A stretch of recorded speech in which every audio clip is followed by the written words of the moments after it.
ಒಂದು ಕಡೆ ನಾಡಿನೆಲ್ಲೆಡೆ ಸಂಕ್ರಾಂತಿ ಹಬ್ಬದ ಸಂಭ್ರಮ, ಮತ್ತೊಂದು ಕಡೆ ಉಡುಪಿಯಲ್ಲಿ ಪರ್ಯಾಯ ಉತ್ಸವ. ಇವತ್ತು ಶ್ರೀಕೃಷ್ಣ ಮಠದ ವಾರ್ಷಿಕ ಮಹೋತ್ಸವ ನಡೀತಾ ಇದೆ. ಸಂಕ್ರಾಂತಿ ಹಬ್ಬದ ಪ್ರಯುಕ್ತ ಹಗಲು ತೇರು ನಡೆಯುತ್ತೆ. ಹಗಲು ಉತ್ಸವದಲ್ಲಿ ಶ್ರೀಕೃಷ್ಣ ದೇವರ ಮೆರವಣಿಗೆ ಕೂಡ ನಡೆಯುತ್ತೆ. ಬ್ರಹ್ಮರಥದಲ್ಲಿ ಕೃಷ್ಣ ದೇವರನ್ನ ಇಟ್ಟು ಪ್ರದಕ್ಷಿಣೆ ಮಾಡಲಾಗುತ್ತೆ. ಪರ್ಯಾಯ ಉತ್ಸವದ ಹಿನ್ನೆಲೆಯಲ್ಲಿ ಈ ವಿಶೇಷ ಉತ್ಸವ ನಡೆಯುತ್ತೆ.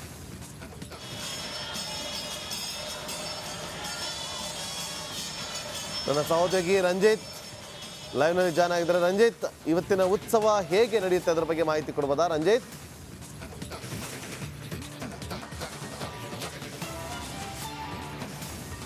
ಖಂಡಿತವಾಗ್ಲೂ ನಾಗೇಂದ್ರ, ಇವತ್ತು ಸಂಕ್ರಾಂತಿಯ ಸಂಭ್ರಮಕ್ಕೆ ಉಡುಪಿ ಕೂಡ ಬಹಳ ವಿಜೃಂಭಣೆಯಿಂದ ಸಿದ್ಧವಾಗಿದೆ.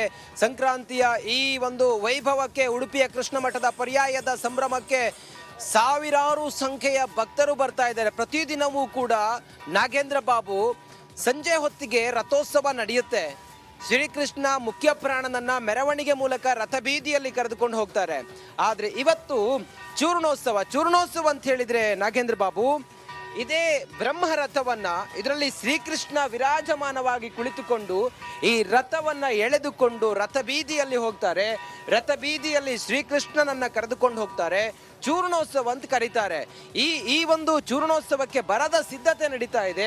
ಹೆಂಗಳೆಯರು ಅಲ್ಲಿ ರಂಗೋಲಿಯನ್ನ ಬಿಡಿಸಿ ವಿಶೇಷವಾಗಿ ತಯಾರಿಯನ್ನು ಮಾಡ್ಕೊಂಡಿದ್ದಾರೆ.